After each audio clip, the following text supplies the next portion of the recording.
In today's lecture, we'll keep discussing water's properties. And please make sure to read the Fundamentals of Biochemistry, Chapter 2, about the water. First, let's talk about water's ionization properties. Its molecule itself is pretty stable, but it still has a slight tendency to ionize from water molecule to hydrogen cation and hydroxide. And sometimes I'll call them as H plus and OH minus respectively for simplicity. But there's no such thing as a hydrogen cation actually exists, but they exist in the form of hydronium ions such as H3O plus, H5O2 plus, or even H7O3 plus, and so on. But this H plus notation, which is hydrogen cation notation, is widely used for simplicity, especially when you're writing the expressions or the equations in biochemistry as well as in chemistry too. And as on another water's property, there's a very interesting phenomenon that is called proton jump that happens between the water molecules. It's basically just one molecule has a proton, and that proton is jumped and transferred to the neighboring water molecule, and that transfer is kept going to the other water molecules in the vicinity, eventually move to the water molecule that is pretty far away from the initial water molecule that the proton jump that happened. But it's not actually about the physical proton that is jumping from one molecule to the other, but it's more like a rapid exchange between the water molecule, the H2O, to a hydronium ion such as H3O plus. And because it has one of the H3O plus has this hydrogen atom that is electropositive that can induce the other water molecule to change to the hydronium ion. And this exchange and the proton jump happens really rapidly, and it's faster than the direct molecular migration, and its property can be used in many biochemical reactions. Ionization of water can be described by the equilibrium constant. As we've learned in previous lectures, KEQ, or equilibrium constant, is an expression relating concentration of products to concentration of reactants, especially at equilibrium. And it is also called as the equilibrium dissociation constant because it's about a specific molecule that is dissociating to products. So the K value or the KEQ for water can be expressed as the product of concentration of a hydrogen cation, hydroxide, divided by the concentration of water molecule. And an association constant, which is the opposite of a dissociation constant, is simply an inverse of this dissociation constant, where you can get it by the concentration of water molecule divided by the concentration of H plus and OH minus. And like we've discussed in the earlier slides, the ionization of water is slight and very little. So the concentration of water molecule is much larger than the concentration of hydrogen cation or the hydroxide. So it is assumed that this water molecule concentration is constant. So you can actually use this constant value and move this over to this equation to get the K multiplied by the concentration of H2O to get the Kw value, which is a dissociation constant for water. And it is also called as ionic product, which is also a constant value because both KEQ and the concentration of water are the constant values. So again, the Kw, the dissociation constant for water or the ionic product of water is the same as the product of K and the H2O concentration here by moving this again the concentration of water over to the other side, and the what is left is the concentration of H plus and OH minus, which is right here. And that was experimentally shown that it is always constant as 10 to the minus 14 with a unit of molar square. Again, the molar square is gotten from this multiplication of the two molar concentrations. And it was measured at the standard state, so the temperature is 25 degrees C. Again, Kw, the ionic product of water, is the same as the concentration of the hydrogen cation and the hydroxide. which is a constant value of 10 to the minus 14th molar square at 25 degrees C. But in pure water, the concentration of these two ions are the same, meaning that each ion's concentration is exactly the same as the half value of Kw, which is 10 to the minus 7th molar. And since this Kw is a constant value, then the H plus concentration and the OH minus here are reciprocally related, meaning that if concentration of hydrogen cation increases, then this concentration of hydroxide should drop to satisfy this Kw value as 10 to the minus 14th all the time. And you can see this reciprocality easily on this graph, where it plots the concentration of H plus and OH minus here on y-axis. And as you can see that on the far left here, when the OH minus concentration goes down to the 10 to the minus 14th, then the H plus has to be 1 molar to make their product as 10 to the minus 14th all the time. And that relationship is kept on this far right side too, and also in the middle where the water has a neutral state, and the concentration of both ions are going to be exactly the same as 10 to the minus 7th. But these values of the concentration, which is 10 to the minus 7th or the 10 to the minus 14, are too little values. So pH is used for simplicity, which can be gotten as the minus log of the concentration of H plus with a base of 10. And when this H plus concentration is higher than 10 to the minus 7th molar, which is a pure water, the neutral condition, the pH should be lower than 7, and that means that medium or the water is acidic. And if that is the opposite case, where the H plus concentration is smaller than 10 to the minus 7 molar, then the OH minus concentration has to be, of course, more than 10 to the minus 7th, and the pH will be higher than the 7, which means that this water or the medium is basic. And the most physiological fluids have the H plus concentration around 10 to the 7th molar, which is a neutral condition. So pH is such an important value that is widely used in chemistry and biochemistry, especially to assess the acidity of a medium. Let's talk about this pH a little bit more. It was introduced by Søren Sørensen to avoid the inconvenience of dealing with some small numbers, such as concentration of a hydrogen cation or the hydroxide. And this pH can be calculated by the minus log 10 of the H plus concentration. And here are some examples of showing the relationship between the hydrogen cation concentration and the pH. When the H plus concentration is 10 to the minus 7th molar, which is a neutral condition, then pH is 7. And when the H plus is the 10 to the 4th molar concentration, then the pH is 4, meaning that that medium is acidic. And H plus concentration can be 10 to the 10th molar. In that case, pH is 10, which means that medium is basic.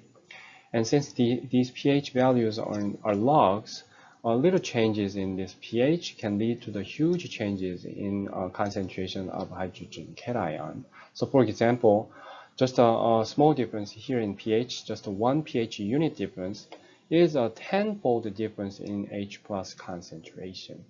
And here are some examples of the pH in some biological fluids. The blood have a pH of 7.4, which is quite neutral. And the cytoplasm has the pH of 7.2, again, quite similar to the blood. It's a neutral state. But the gastric juice have a pH of 1.5, so it's really acidic. And the lysosome has a pH of 5. It's quite acidic too. And when we compare the pH of the orange juice and the grapefruit juice, then the difference is 4.3 to 3.2, so it's barely just a 1 pH difference. But it actually has a 12 times difference in the H plus concentration. So it leads to the high, huge differences, again, with only a small change in pH. And here are some examples of the pH of the other materials and the chemicals. For example, baking soda is a little bit acidic, and some juices and the vinegar is quite acidic.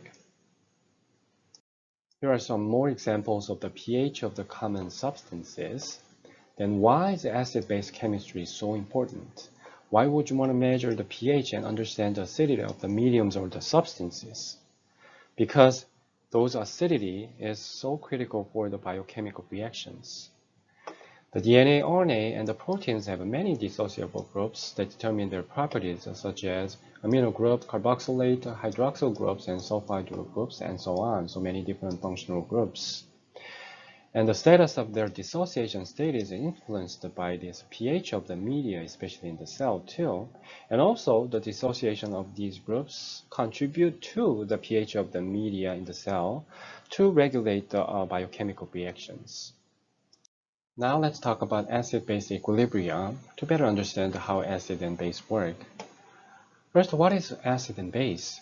Based on the Bronsted-Lowry review, anything that is capable of donating proton is acid, and anything capable of accepting proton is base.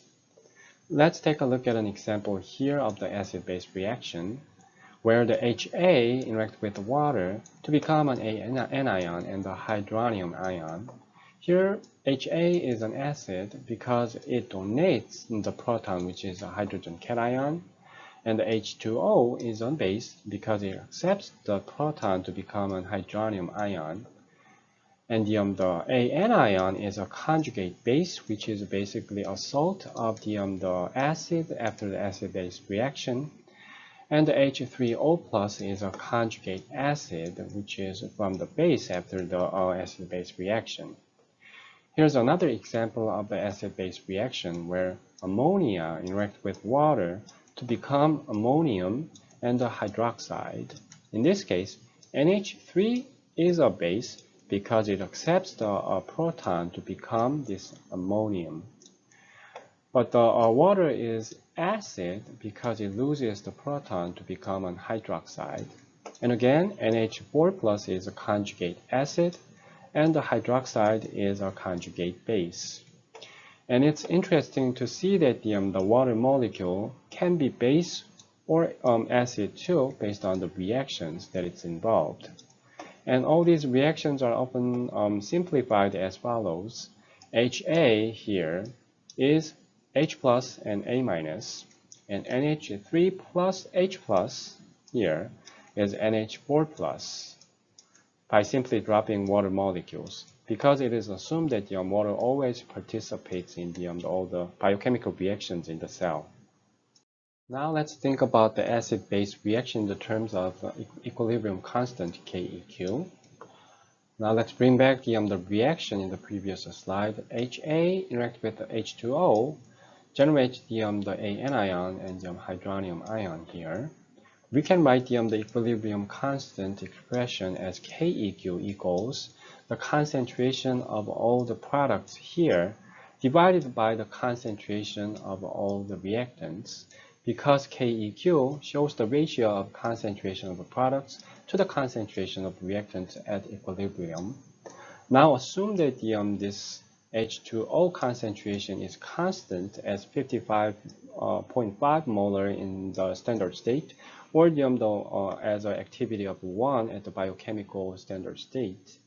We can incorporate this H2O concentration, which is a constant value, into the K by moving this value to the other side of this equation to get the KEQ times concentration of H2O is the rest of this stuff here, which is H plus concentration, A minus concentration divided by the HA concentration.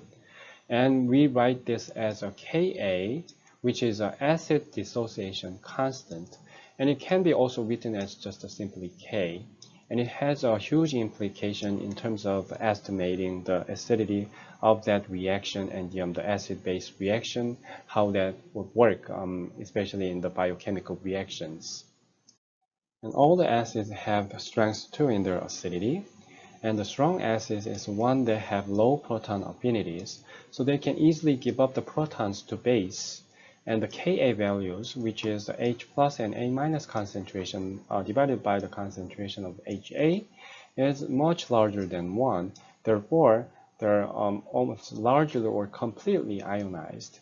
meaning that rather than having this molecular form, they're going to have these ionic forms, have a lot of H plus available there, which raises the acidity of the medium. And the examples include the mineral acids such as hydrogen chloride and the nitric acid.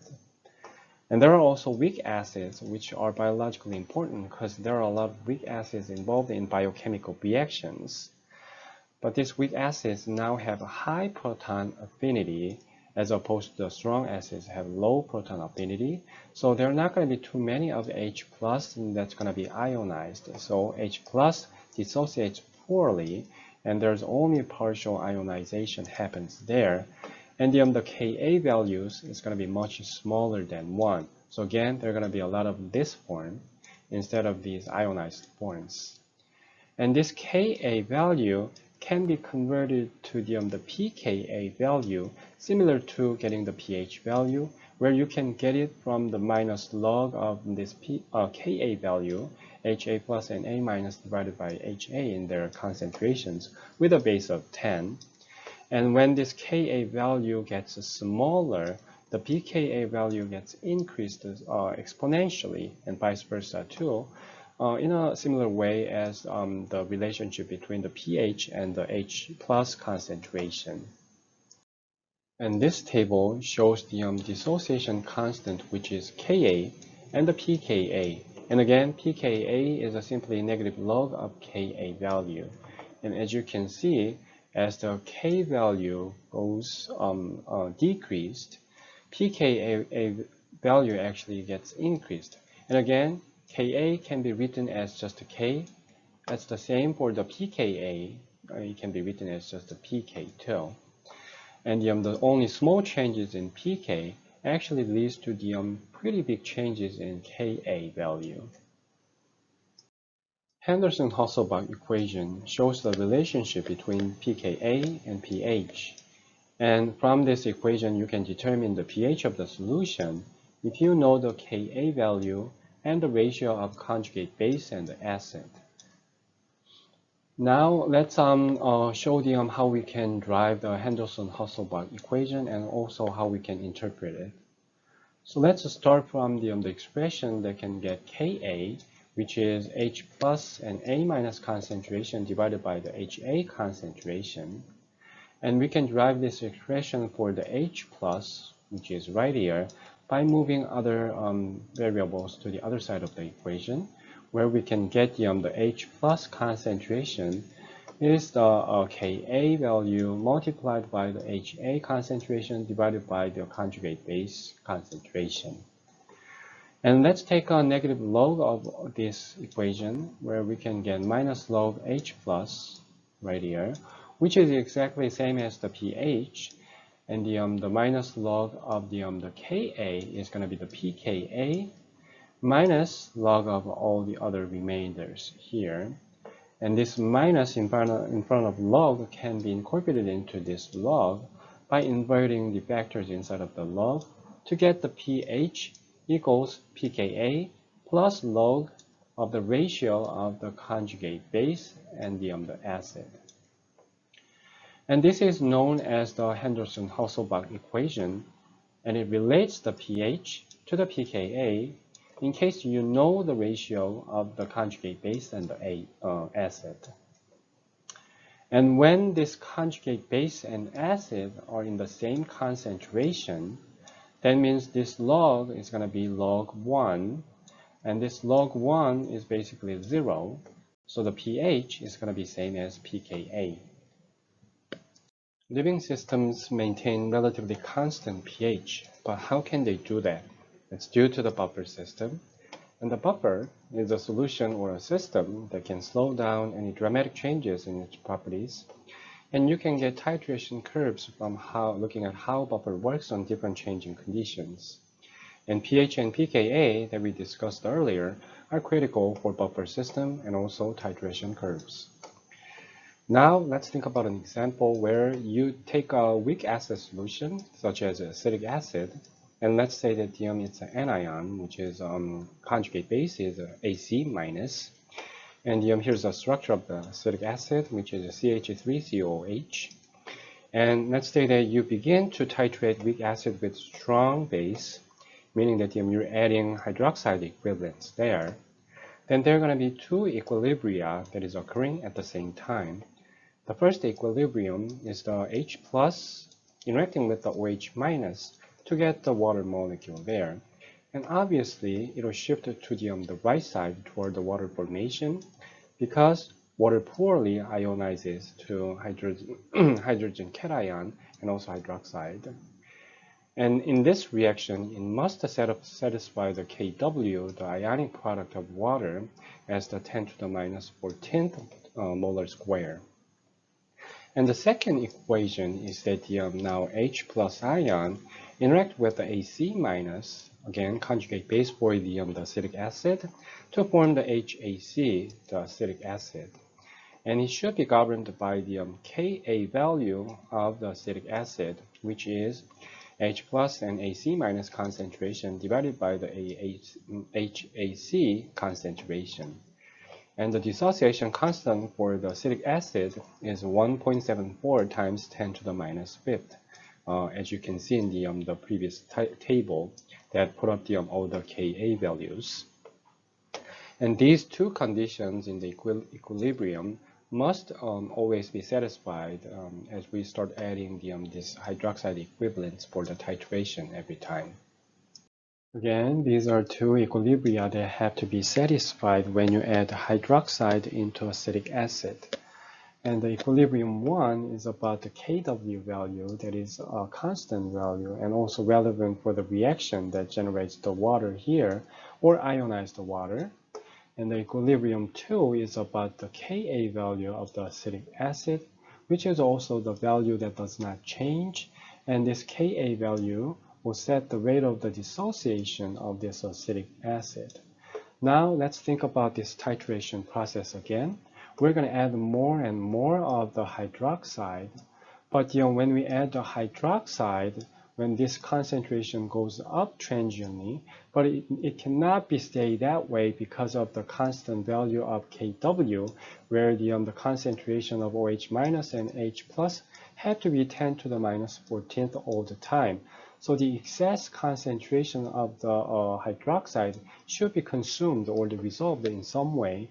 That's why this equilibrium pushes this reaction to the right-hand side to consume this excess OH minus to generate the H2O.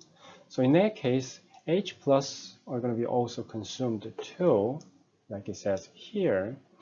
And as a result, the hydrogen cation concentration will go down in the reaction too. So that means in this equation 2 is going to be affected because H plus is involved here too. So the concentration here goes down, meaning that now this equilibrium is broken a little bit. So there's relatively more of this acid rather than the hydrogen cation. So the reaction will be pushed to the left-hand side here to promote the dissociation of this acetic acid. So it'll generate a little bit more of the hydrogen cation to meet this equilibrium as well as this one too.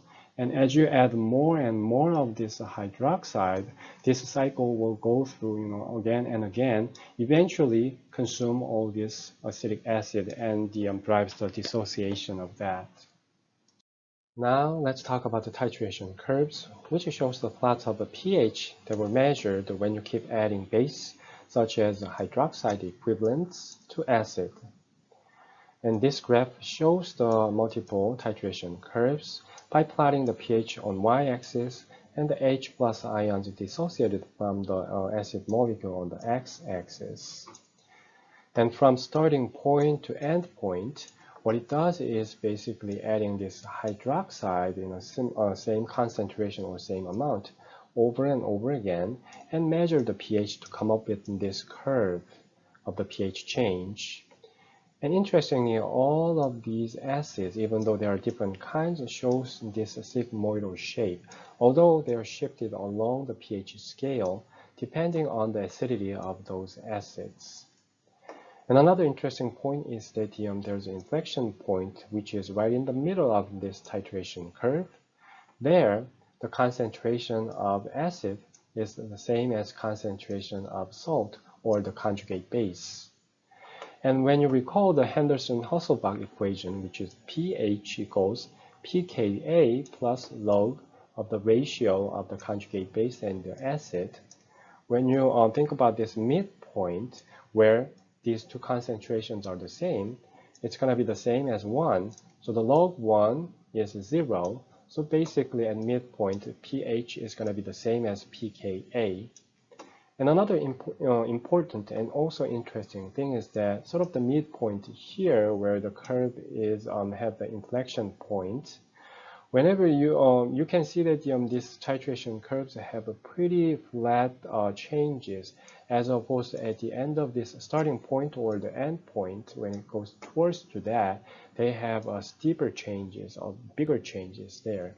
So in here, around the midpoint, even though you add a lot of hydroxide, you see that there are going to be only little changes in the pHs. And this feature can be used as a buffer, especially for the acids that is working at the similar pH that is the solution that you're working on. Therefore, buffer has a maximum capacity around the pH that is close to pKa, which is the midpoint right here.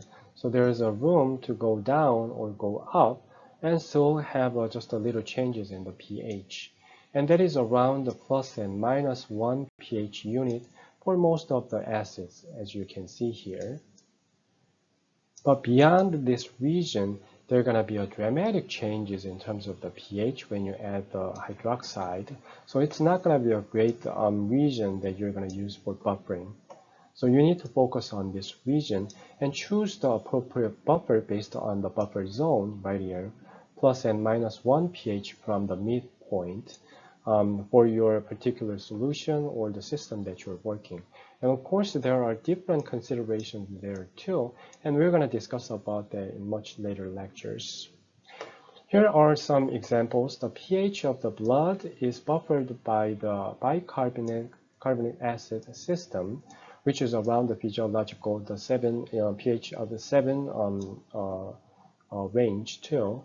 And also it can be controlled by and buffered by the phosphate, which you can see it right here around the pH 7 too.